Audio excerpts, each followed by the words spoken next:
क्या था वास्तविक कारण? शास्त्रों में बताया गया है कि श्री कृष्ण स्वयं मां गांधारी के श्राप के इच्छुक थे, क्योंकि पृथ्वी पर धर्म स्थापना का श्री कृष्ण का उद्देश्य पूरा हो चुका था। उन्हें जल्द ही परमधाम लौटना था। महाभारत के युद्ध में सभी दुष्टों का विनाश हो चुका था। अब केवल वही लोग शेष थे जिनका हृदय में परमात्मा बसता था, और वे स्वयं धर्म की राह पर थे। लेकिन द्वारिका नगरी के लोगों ने महाभारत के युद्ध में भाग नहीं लिया था, जिस कारण से द्वारिका में अभी भी वही पुरानी रीति रिवाज चल रहे थे। वहाँ के लोगों में अभी धर्म स्थापना का कार्य होना बाकी था। इसीलिए भगवान श्री कृष्ण ने गांधारी के श्राप के जरिए द्वारिका में धर्म स्थापना का निश्चय किया था। किसी की बात सुनकर तुरंत ही उसने क्षमा मांगी, परंतु फिर क्या लाभ? कुछ ही समय में ऐसा हुआ, श्री कृष्ण के पुत्र के गर्भ से एक लोहे का मूसल उत्पन्न हुआ, जो थोड़े समय में अदृश्य हो गया।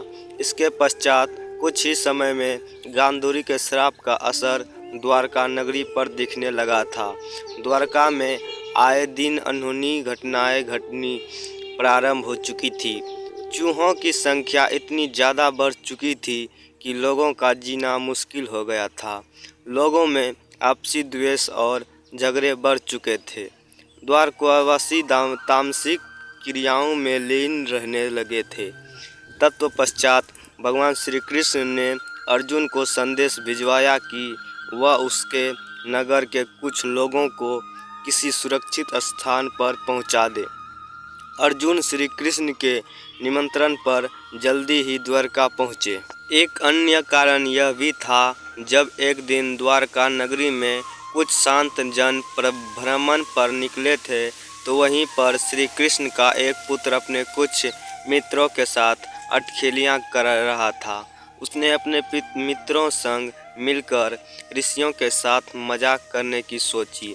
उसने स्त्री का भेष धारण कर लिया और अपने मित्रों के संग ऋषि के सामने जा प्रकट हुआ।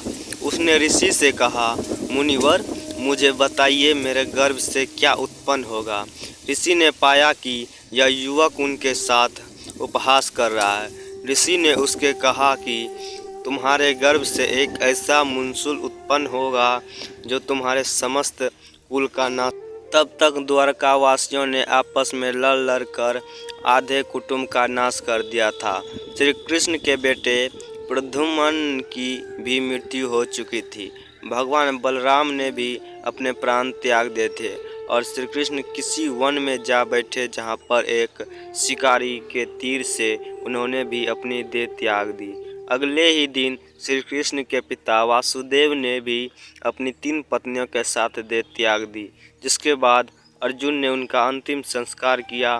शेष सभी लोगों को अर्जुन अपने साथ इंद्रप्रस्थ ले गया और देखते ही देखते कुछ ही समय में अद्भुत द्वारिका नगरी अर्जुन की आंखों के सामने पानी में डूब गई।